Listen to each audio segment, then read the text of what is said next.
কি হচ্ছে সারা দেশে? আমাদের সমন্বিত যে আমাদের সংস্কৃতি, সমন্বয়ের যে সংস্কৃতির ধারা, সেই ধারাকে ভেঙে ফেলা হচ্ছে। কেন এগুলো হতে যাবে কেন? যে যেটা করছে, যে মাজারে যেতে চায়, মাজারে গিয়ে আল্লাহর কাছে দোয়া করবে, সেটা যুগ যুগ ধরে হয়ে আসছে। কেন চুয়াডাঙ্গায় 300 বছরের পুরনো আপনার দরগা শরীফ সেখানে ভেঙে ফেলতে হবে? কারা এটা করছে? কেন বসন্ত বরণকে আপনার কি বলে বাধা দেওয়া হচ্ছে চট্টগ্রামে? কেন আপনার নাটক করতে বাধা দেওয়া হচ্ছে?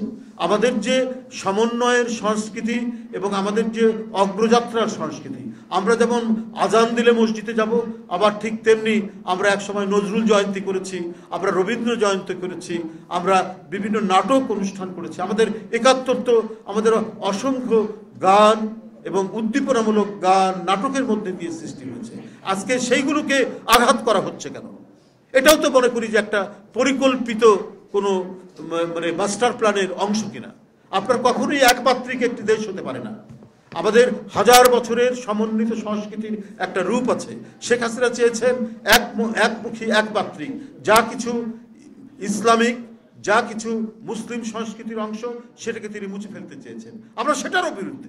আবার বসন্ত বরণ হবে না, আবার পয়লা বৈশাখ হবে না, এখানে আমাদের নানা নাটক, কৃষ্টি, কালচারের চর্চা হবে না, এটা তো হতে পারে না। আমাদের সেই চর্চাও আমাদের থাকতে হবে। এটাই তো একটা বহুমাত্রিক সমাজের লক্ষণ। এবং গণতন্ত্রে এগুলোকে স্বীকৃতি দেয়। আমাদের নিরবচ্ছিন্ন গণতান্ত্রিক সংগ্রাম, 16 বছর ধরে সংগ্রাম, দেশনেত্রী বেগম খালেদা জিয়ার নেতৃত্বে এবং আমাদের নেতা তারেক রহমানের নেতৃত্বে আমরা ক্রমাগতভাবে সেটা করে এসেছি।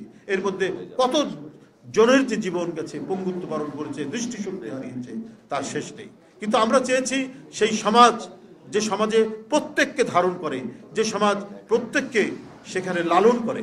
হ্যাঁ, অশ্লীলতা, খারাপ জিনিস আমরা বর্জন করব, কিন্তু যা দীর্ঘদিন ধরে চর্চিত হয়ে এসছে সেটা কেন বন্ধ থাকবে?